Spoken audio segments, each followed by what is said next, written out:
Pemirsa, warga desa Talangbalai Lamo, Kecamatan Tanjung Rajo, Kabupaten Ogan Ilir, disiruke dengan video yang diduga buaya yang lagi berenang di sungai.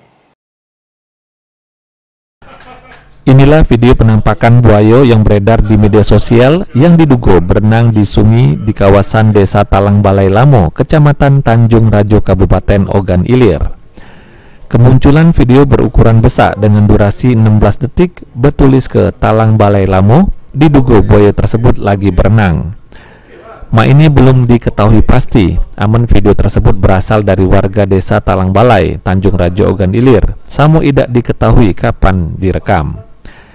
Kepala Desa Talangbalai Lamo, Teli Ekarsa, ngatoke aman dirinya tidak pernah mendengar adonyo penampakan buaya di desanya.